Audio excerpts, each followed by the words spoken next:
This episode of the LCTV News is brought to you by North Shore Community College, Leo Inc.,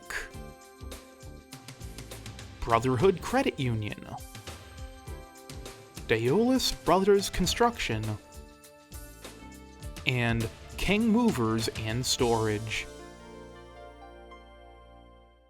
Good morning and welcome back to this final October edition of the LCTV News. With Halloween right around the corner, there are spooky events galore in the next week. For now, grants and city developments dominated the headlines.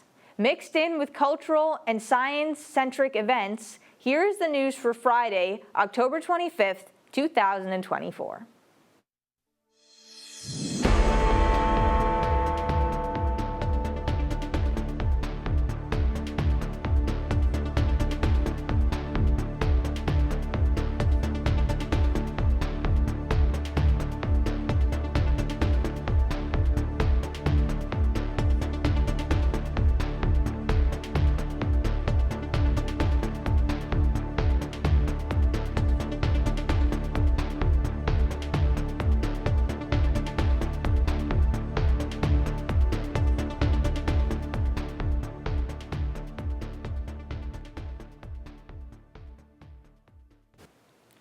The Healey-Driscoll administration is distributing $1.7 million in career and technical education partnership grants to 6 Massachusetts school districts, including Lynn, who will be receiving $397,000. Former Superintendent Dr. Patrick Tutwiler, among others, was at Lynn Vocational Technical Institute on October 21st to announce this grant, which will add 48 seats annually to the After Dark Partnership Program at LVTI in advanced manufacturing, HVAC, metal fabrication, and joining technologies. All careers in high demand. Statewide, 342 seats will be added to these After Dark programs, which give students at traditional public schools access to career and technical education. As stated by Tutwiler, quote, "An important part of our Reimagining High School initiative is providing students with engaging, hands-on experiences that mirror their future careers. I'm excited to be back in Lynn today to make this announcement during STEM Week and lift up how career and technical education is a key part of these efforts," end quote. Mayor Nicholson, Superintendent Alvarez echoed his sentiments about the power of STEM in unlocking a student's full potential and future career possibilities.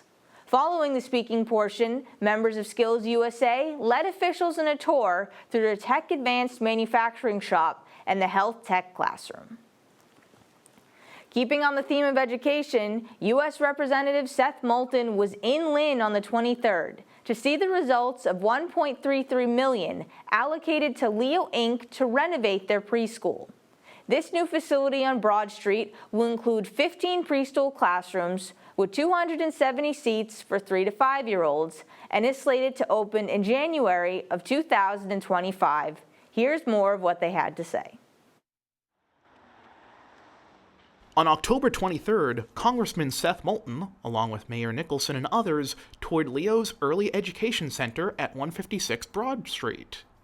Leo's CEO, Brigadier Damon, spearheaded a tour, providing information about the construction and going over what will be in the completed space.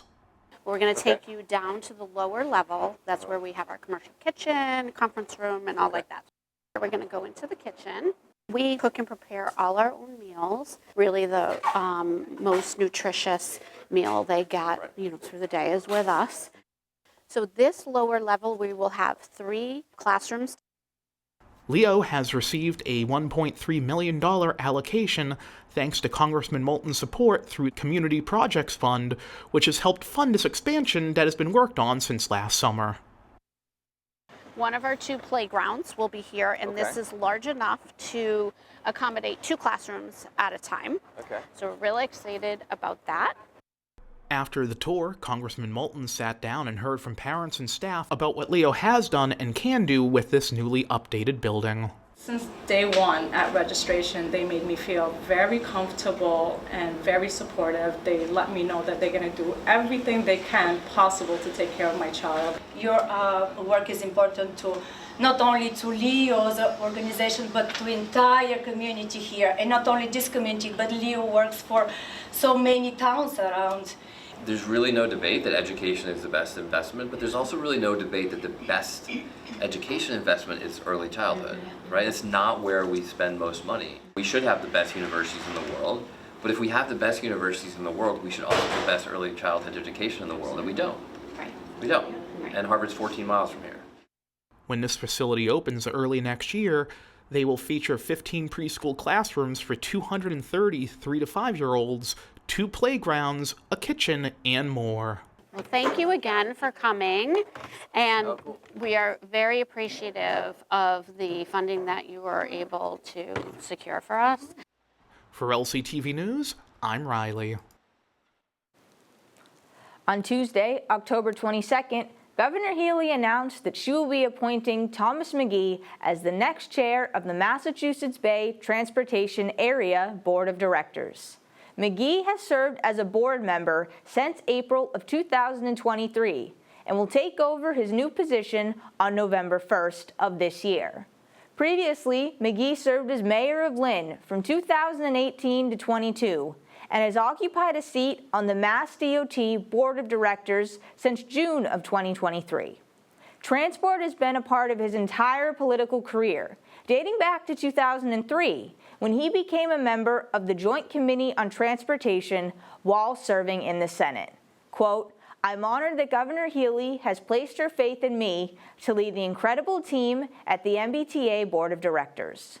We have done important work together since coming together as a board, and I'm looking forward to partnership further with Secretary Tibbetts-Nutt and General Manager Eng to deliver on our promise of a world-class public transportation system that we can all be proud of. I'm grateful for the strong leadership of Tom Glynn and look forward to continuing to build on the progress he has started," end quote. The Massachusetts Executive Office of Housing and Livable Conditions announced on October 23rd that the Home Energy Assistance Program enrollment period for the 2024-25 winter season is officially open. Running from November 1st, 2024 to April 30th of 2025, HEAP is a free statewide service that offers assistance to eligible homeowners and renters by paying a portion of their heating bills directly to heating companies. As of October 1st, those eligible can apply online or in person at local administrating agencies throughout the state. Grants issued by HEAP do not have to be repaid, but applicants must meet certain requirements. Eligibility takes several factors into consideration, including household size and the combined gross income of all residents over 18. Qualifying households can receive assistance with any kind of heating source, from gas to oil to propane. If you saw a line of flags down Lynn Common on Tuesday, then you were seeing a piece of the Proud of My Hispanic Heritage celebration, beginning with a flag parade that culminated at City Hall for a series of speeches and performances representing 22 Spanish-speaking countries.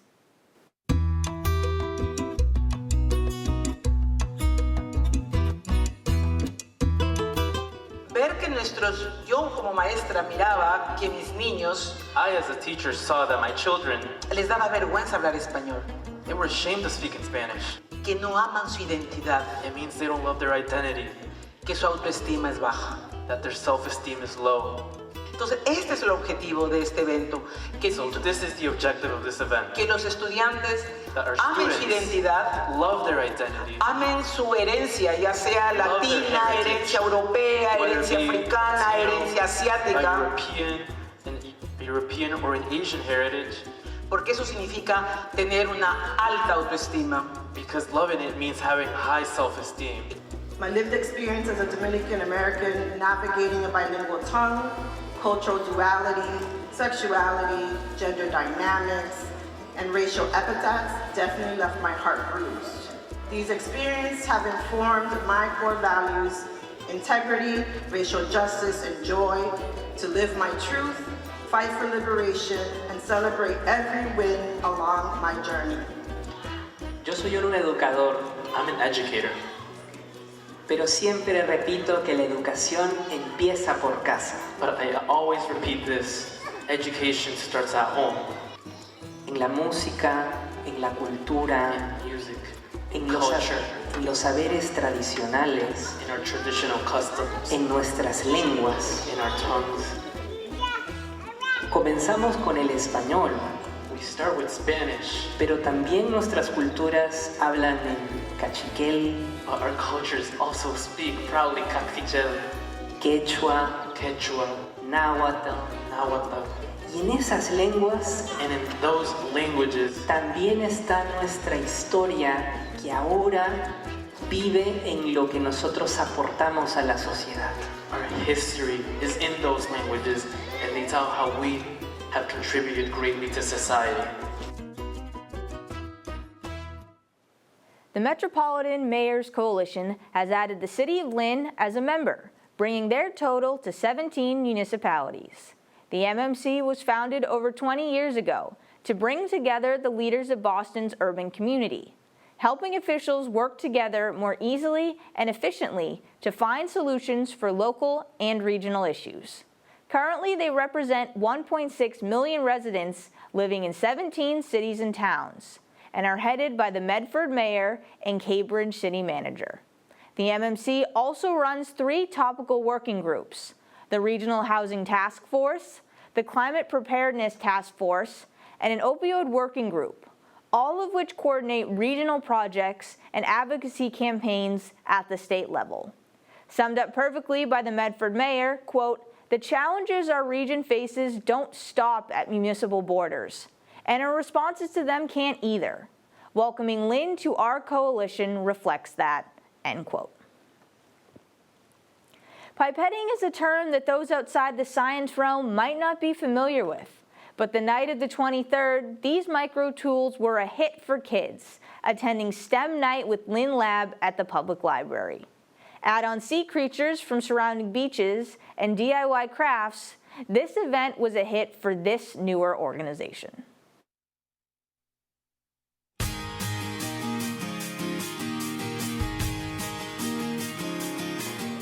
Hey, my name's Don Pinkerton. I'm the founder of LynnLab here in Lynn.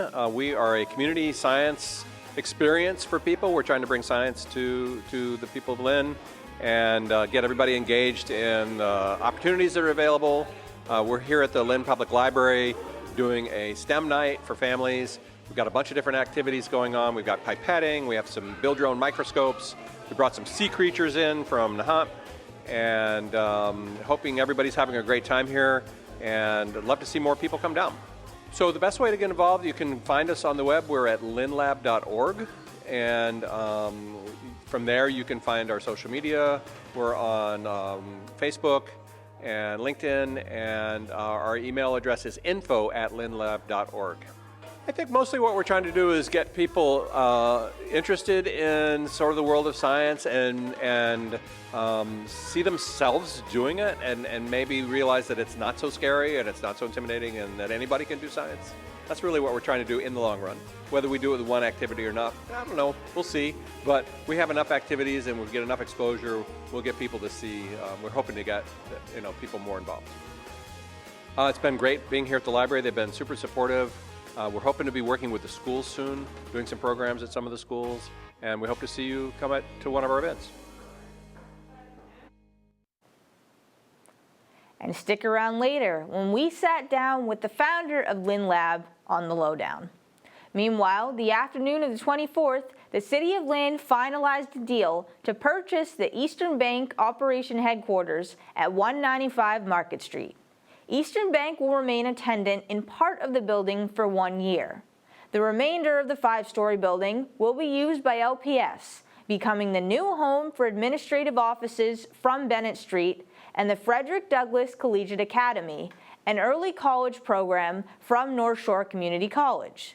City Council approved a $12 million bond order on June 11th to purchase the building. The annual debt service will be $670,000, which is no more than LPS is currently paying for educational spaces. This bond also does not count towards school spending, so they will be city expenses over the next 3 years with no impact on the city's budget. This purchase is one of several steps being taken by the city to address overcrowding in schools, according to Mayor Nicholson.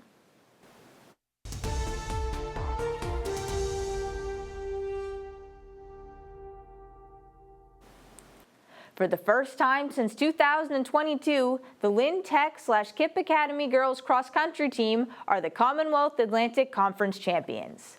They captured the title over the weekend, beating Mystic Valley in a healthy 43-16 final. 7 runners scored in the top 10, sweeping first through 4th place. Despite building a 12-0 lead by halftime, the Bulldogs fell 20-18 to Medford. Xavier Beauchamp tacked on 3 scores, twice in the first half, then again in the 4th quarter from 15 yards out, to put English up 18-2. But the Mustangs answered with a touchdown and subsequent 2-point conversion for the win. Glasgow also struck first, but ultimately were defeated 46-28 by Revere. After a 13-yard score by the Rams, Revere would score 3 straight, earning a 24-8 advantage by halftime.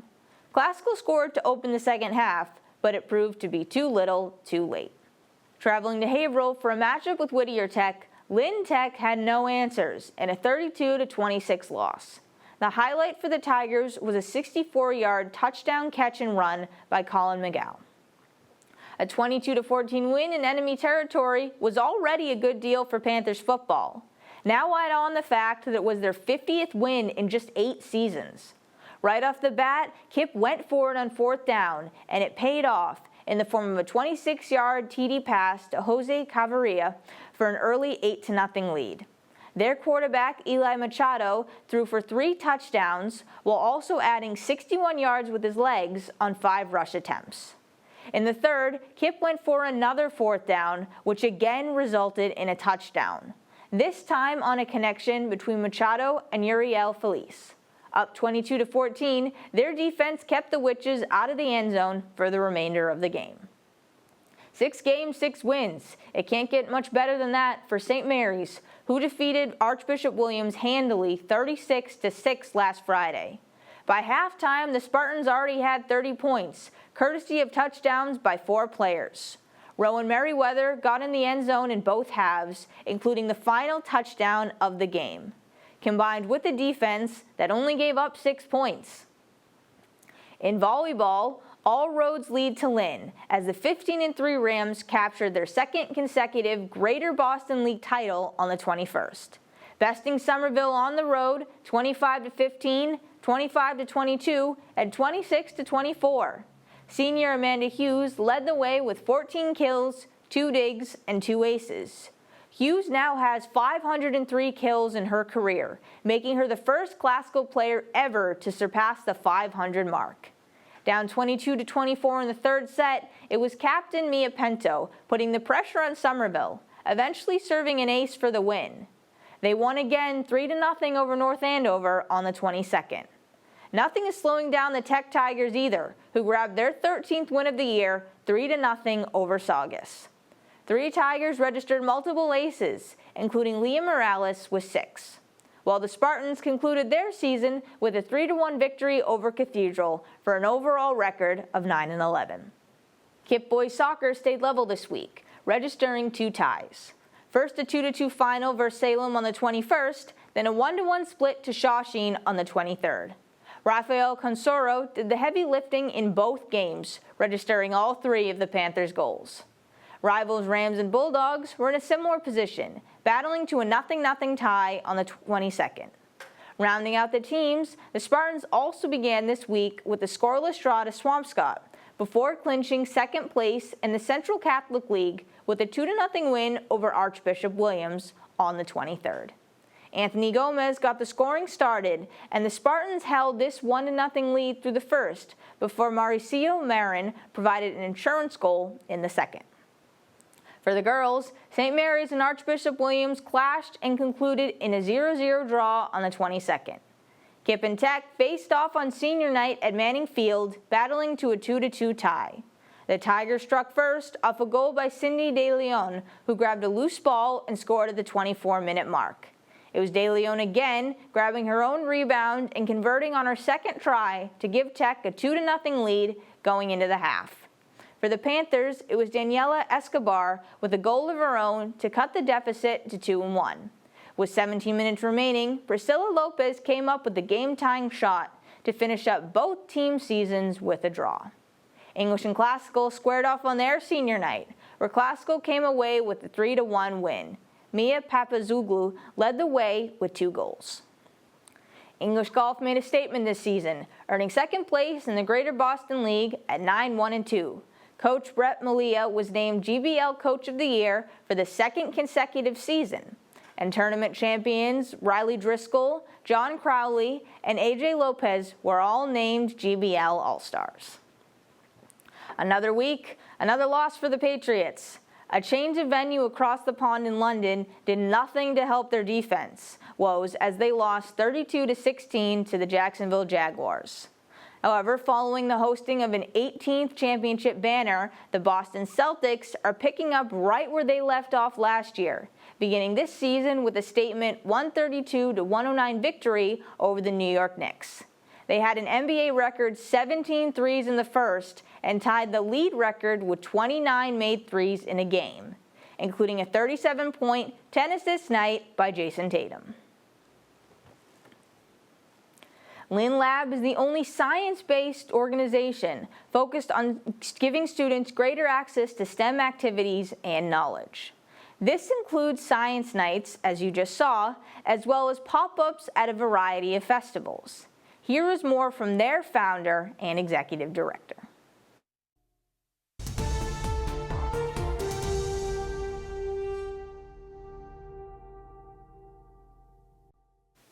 Good afternoon and welcome back to the Lynn Lowdown. I'm Dani Vittori, and today we have on the president and founder of LynnLab. Thanks for coming on today. Hey, thanks for having me. It was really a pleasure to be here. Great. So I'll start by asking, you are the founder of this organization. So what really fueled that desire to create this? So, well, I guess it's kind of a long story, but I'm a former biology teacher and biotechnology teacher. I taught in at Revere High. And I really love bringing the world of science to people. And this idea came out of, there's actually some models for this. So there's a few labs around the country that kind of follow this approach. There's one in Baltimore that I'm really interested in. I take a lot of look at. It's called the Baltimore Underground Science Base. And there's actually one in Cambridge called Boss Lab. They tend to be very science focused. They have scientists who come and do independent research projects, but they also have an educational component. So I saw an opportunity here in Lynn to really kind of get going with this because there really aren't out of school science opportunities for people here. And LynnLab isn't aimed just at children. It's really meant to be for everyone in the city that's interested in learning about science and having some fun with it, especially biology. That's my background. So that's kind of how it came about. I actually had a conversation a number of years ago with Ted Dillard, who maybe you've had on the show. I don't know. He's the founder of the Brickyard Collaborative. Yeah. And Ted and I were talking about this idea of a sort of a bio makerspace, and there are models for this, and kind of fell asleep for a while. We didn't really take that any further. Ted certainly went, has been very successful with the Brickyard, but I would say it was about 2 years ago. The city was designated bio-ready by an organization called MassBio. It's a statewide biology-based trade organization, which means that the city has the zoning and the sort of infrastructure in place to attract biology-oriented companies, pharmaceutical companies, biotech companies, to bring jobs here and to do work here. So I thought, well, this is a perfect opportunity to bring in something like LynnLab, because I think a lot of folks here maybe aren't familiar with what that even means. And so I'm just trying to help bring the world of science to the people here, so maybe they choose to take advantage of that in their future lives and careers, or they just want to learn more about it. And what sort of services or events do you offer? So right now, so our ultimate goal is to actually have a physical lab space in Lynn. We don't have that now. We've been working with folks in the mayor's office around that and economic development. So right now what we do are these pop-ups. So we'll bring a bunch of activities to an event, and they can be sort of kid-oriented, or really adults can engage in them too. We do some activities that involve looking at plankton from the ocean, because Lynn's an ocean, seaside city. We do some work with some lab equipment that people can have fun with and make art with. And so we do these pop-ups at events like Lynn Side Out, which we just did.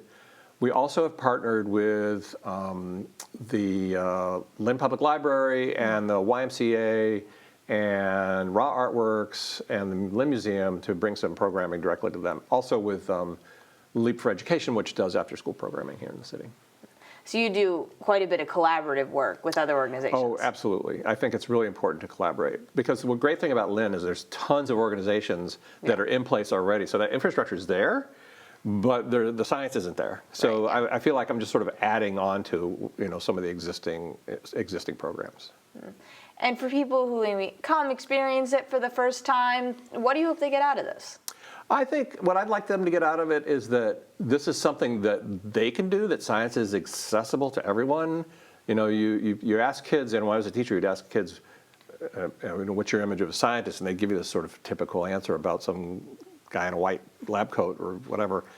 And I want people to actually see themselves as scientists, or that they can do that. This is something accessible that anyone can do. Because our motto is, science for everyone. Ciencia para todos. And you also provide opportunities if people want to volunteer as well. Absolutely. I mean, this is a volunteer organization. I actually have a job, so I can't do this full time. We have a small board of directors, and I have a group of volunteers that will come and help out. So absolutely, I'm always looking for volunteers to help out at events, but also to help with sort of the background running of the organization, helping with planning and budgeting and marketing and all those sorts of things. And you did mention some of it's kid-oriented, some of it's not. Do you have specific age ranges you tend to target, or do you change it based on the events you go to? It can depend on the event. So if I have an event that's going to be for middle school or high school students, I will bring in a whole different set of activities than if it's for elementary age kids, absolutely, or adults. So yes. So what kind of equipment or material might you bring to some of these events? So we do a lot of work with these pipettes. It's like you probably see them on TV shows. It's like an instrument that's used to measure small volumes of liquid. It doesn't look that exciting, but when you put one of these in a kid's hand and they will go forever doing this. You can just pipette make art and designs and so forth. We bring microscopes to look at plankton and other microscopic organisms. We do things like a DNA extraction. There's a whole, sort of menu of activities that we can bring. The other thing I wanted to mention too in the future plans of this is I'd like to have a space where we can invite folks to come in to hear maybe a talk on a scientific topic that's relevant to the city. For example, we might bring in a marine scientist to talk about pollution on the beach, or any number of these things. Yep. Tailoring it a bit to we live right next to the ocean. Yep. So. Yeah, I definitely want to kind of loop that in. So, yeah. And you said you started this about 2 years ago. What has been the reception so far? It's when we're at events, we get a lot of people that come by, and people are very excited about it.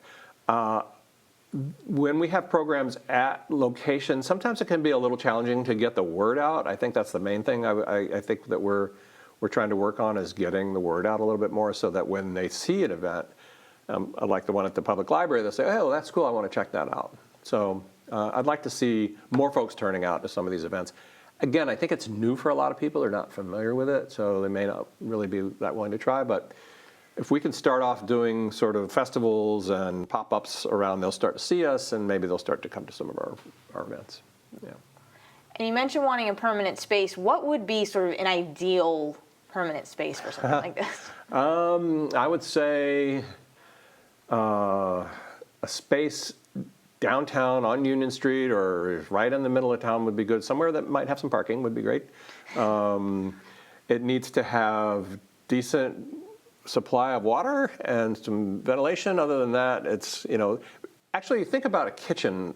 Labs are kind of like kitchens. And because they have cabinetry and they have sinks and they have all these things. So something along those lines would be cool. I think I can probably get funding to help fit it out. It's just actually having the space that's accessible to people and that they can see and not have to go out of their way to get to. Right, making it a more public space. That This is where we are. This is where we are. This is where we do this. Yeah. So, I mean, there are some spaces around town that I've sort of looked at, but we're not really there yet. We're getting there. Right now, you said your focus is on pop-ups, coordinating with other organizations. Yeah. So trying to coordinating with other organizations, trying to work with the school system. We're getting there. Ooh, nice. It's been great working with the library and with the Y and all the other organizations in town because they're very receptive. Mm-hmm. Yeah. So. And you even mentioned you're one of the few or one of the only science nonprofits really that's in the city. I'm not aware of any others. If there are, I would love to know because we could collaborate. Yeah, but as of your knowledge, right? Yes. Other than what the schools provide, that's true. Yeah. Mm-hmm. And I have to ask, do you have any sort of a favorite memory or an experience that's come out of this since you started this organization? I think what always strikes me, and I mentioned it earlier, is, the kids, they come up, you put a pipette in your hands. Now, anybody who works in science or works in a laboratory knows this is not the most exciting job that you can do in science, okay? It's kind of boring. But kids love it, and they will just do this all day long. They really see some great delight in that. I also had an opportunity to work with Raw Artworks on a presentation. It was tremendous being there. There's so much of a good vibe and good energy in that place. Mm-hmm. So that was also a good memory, yeah. Yes, it does. It sounds so engaging and so cool. I saw the event at Inside Out, and everyone really looked like they were enjoying themselves with it. And I do have to wrap up in a moment, but was there anything else that I hadn't mentioned that you wanted to speak about? Well, I just really encourage people to come check us out. If you see us around town, if you hear about it, please come check us out. If you're interested in getting involved, it's dpinkerton@LynnLab.org. Shoot me an email. Really always looking for more people to get involved. Great. Well, so thank you for coming on again to really share this really cool organization. Yeah, it's great. Thanks a lot. Right. Of course, anytime. And once again, I'm Dani Vittori. This has been the Lynn Lowdown, and we'll see you next week with more guests.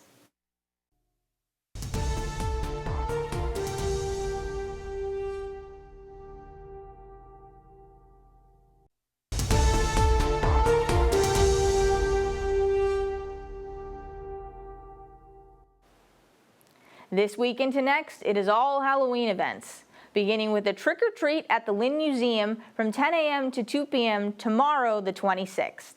Come by to celebrate the holiday with treats, games, and festivities for the whole family. And come in costume to show your Halloween spirit. Elliott CBHC is hosting a trunk-or-treat event on the 29th from 4 to 5:30 p.m.